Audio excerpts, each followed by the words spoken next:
శ్రీ బాల త్రిపుర సుందరి దేవి కుంకుమార్చన యాగంలో పాల్గొనండి. సర్వ కష్టాలు తొలగి శుభ ఫలితాలు పొందండి.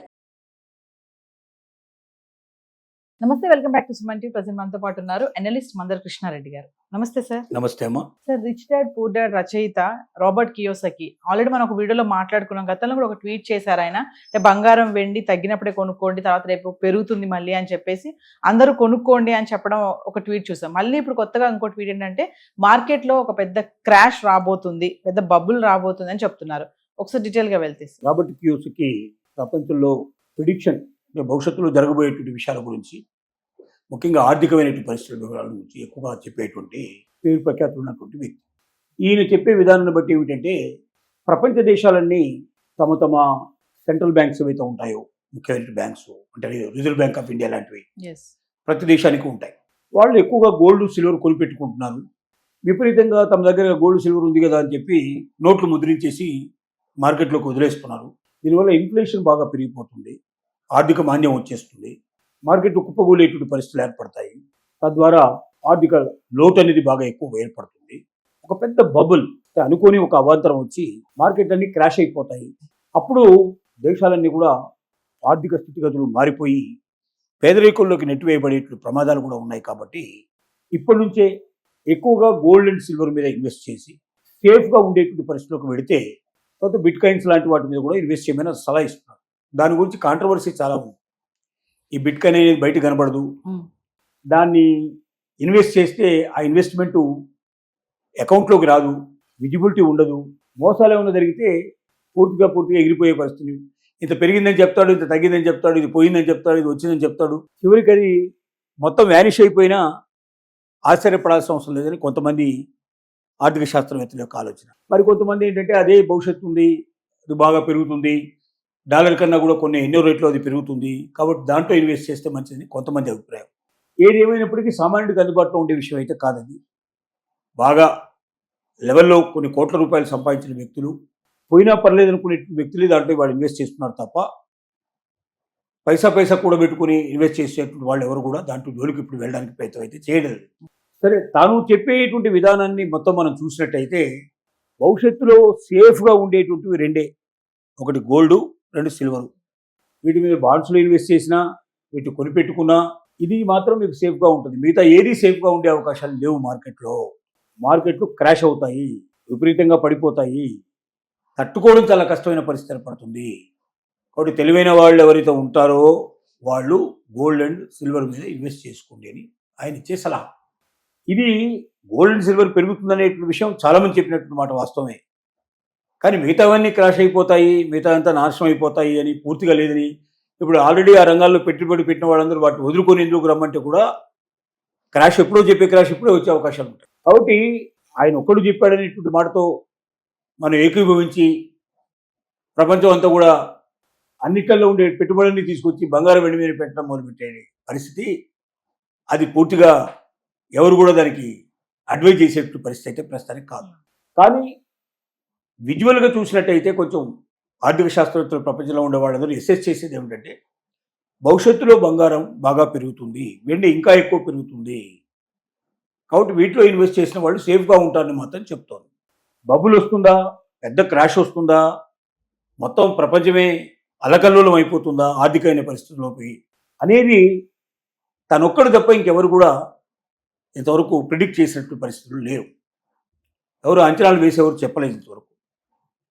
కాబట్టి తొందరపడి తను చెప్పాడు కదా అని వేరే దాంట్లో ఇన్వెస్ట్ చేసినప్పుడు డబ్బులు అంతా మొత్తం పట్టుకొచ్చేసేసి గోల్డ్ సిల్వరే కొనుక్కోవడం అనేది అది ఎంతవరకు సబబు అనేది ప్రతి ఒక్క మనిషి ఆలోచించాల్సిన విషయం. ఉన్నటువంటి ఇన్వెస్ట్మెంట్స్ తొలగించడం కన్నా కొత్త ఇన్వెస్ట్మెంట్ చేయదలుచుకుంటే మాత్రం ఖచ్చితంగా గోల్డ్ అండ్ సిల్వర్లో చేయడమే సబబైంది, సహేతుకమైంది అనేది మాత్రం ప్రస్తుతం ఉన్న పరిస్థితుల్లో అందరూ చెప్తున్న మాట. ఈ ట్రెండ్ ఎంతకాలం కొనసాగుతుందో, ఈ పరిస్థితులు ఎప్పటికీ మారుతాయో పూర్తిగా మనం చెప్పడం కష్టం. దానికి తోడు యుద్ధాలు కూడా ఇప్పుడు దూడవడం వల్ల ముఖ్యంగా గల్ఫ్ కంట్రీస్లో పరిస్థితులు మొత్తం తలకిందులు అవుతాయి. యుద్ధం ఆగిపోయిన తర్వాత కూడా కనీసం 1 నుంచి 2 నెలలు టైం పడుతుంది. ఇవన్నీ బాగు చేసుకొని మళ్ళీ ఎక్కడెక్కడైతే బాంబింగ్ జరిగిందో ఆ యంత్రాలన్నీ సమకూర్చుకొని ఆ రూట్స్ అన్నీ కూడా మళ్ళీ కొత్తవి వేసుకొని ఇంతకుముందు యుద్ధానికన్నా ముందున్న వాతావరణ పరిస్థితి తీసుకురావాలంటే కనీసం 30 days నుంచి 90 days టైం పట్టే అవకాశాలు ఉన్నాయి. అంటే అప్పటిదాకా ఆయిల్ పరిస్థితి చాలా ఘోరంగా ఉండేటువంటి స్థితి ఉంది. ఇంకొక 10 రోజులు 15 రోజులు ఇప్పటికే $115, $120 దాకా వచ్చేసింది బేరం. ఇదే $150 నుంచి $200 వెళ్ళినట్టయితే అసలు చాలా దేశాలు చితికిపోతాయి. ఎస్. అన్ని వస్తువులకు రేట్లు పెరిగిపోతాయి, అన్ని సర్వీసెస్కి రేట్లు పెరిగిపోతాయి. కామన్ మ్యాన్ బతికేటువంటి పరిస్థితులు ఉండవు. ట్రాన్స్పోర్ట్ అసలు గగనతలమయ్యే పరిస్థితి ఏర్పడుతుంది. అసలు చాలా కష్టాలు పడాల్సిన పరిస్థితి. సామాన్యుడైతే అసలు చాలామంది ఆకలితో చనిపోవాల్సిన పరిస్థితులు కూడా ఏర్పడుతుంది. ఇలాంటి సిచ్యువేషన్స్ ఉన్నాయి. కాబట్టి ప్రపంచ మేధావులందరూ ఇప్పుడు ఆలోచించాల్సింది, కాన్సన్ట్రేట్ చేయాల్సింది ఏంటంటే వెరితల్లు వేస్తున్నటువంటి యుద్ధాన్ని ఆపాలంటే అమెరికాను ఆపాల్సిందే ముందుకు చేయాల్సింది. ఎందుకంటే ఇరాను ఒకటే చెప్తోంది, మీరు యుద్ధం చేసేంత కాలం మేమైతే యుద్ధం ఆపం. దాన్ని మేము ప్రిపేర్ అయ్యి ఉన్నాం. సంవత్సరాల తరబడి యుద్ధం చేసేటువంటి శక్తి మాకుంది. భూగర్భం లోపల వాళ్ళు మిసైల్ సిటీనే నిర్మించుకున్నారు ఇరాన్ వాళ్ళు. దాంట్లో రైలు వేసుకున్నారు, ట్రైన్ వేసుకున్నారు. భూగర్భం లోపల అంటే 100 నుంచి 200 మీటర్ల లోపల ట్రైన్ రూట్ వేసుకున్నారు. ఆ మిసైల్స్ అన్నింటినీ ఒక దగ్గర నుంచి ఇంకో దగ్గర తరలించడానికి. దాన్ని పడగొట్టడం అనేది అంత సులభమైన విషయం కాదు. అంటే యుద్ధానికన్నా ఎన్నో సంవత్సరాల ముందరే వాళ్ళు యుద్ధం కోసం తయారై రెడీగా ఉన్నారు, ప్రిపేర్గా ఉన్నారు. అలాంటి వాళ్ళని మనం ఏం చేయగలుగుతాం? రెండోది 31 ప్రావిన్సెస్ వాళ్ళకు ఉన్నాయి. 31 చోట్ల మిసైల్స్ని, డ్రోన్స్ని ఏర్పాటు చేసుకొని ఒక సిస్టమ్ తయారు చేసుకున్నారు. ఒకవేళ హైయెస్ట్ అథారిటీ ఎవరైతే ఉన్నారో, దేశ అధ్యక్షులు, దేశాన్ని మొత్తం సుపీరియర్ కమాండర్స్ చనిపోయినట్టయితే వాళ్ళకి అక్కడి నుంచి ఏ రకమైన సిగ్నల్ రాకపోతే ఎవరికి వాళ్ళే యుద్ధం చేసేస్తారు. ఇంకెవరు కమాండ్ చేయాల్సిన అవసరం లేదు, ఇంకెవరు చెప్పాల్సిన అక్కర్లేదు. అంటే ఒకరినొకరిని చంపుకుంటూ వస్తున్నారు కదా, ఎవరు కూడా లీడర్షిప్ వహించలేని పరిస్థితి ఏర్పడ్డా కూడా యుద్ధం మాత్రం 31 చోట్ల నుంచి జరుగుతుంది. అప్పుడు దాన్ని తట్టుకోవడం అనేది సామాన్యమైన విషయం కాదు. వాళ్ళు ఎంచుకున్న మార్గం ఏంటంటే అమెరికా దాకా మన యొక్క యుద్ధం వెళ్ళదు, మనం అమెరికా దాకా వెళ్ళలేము.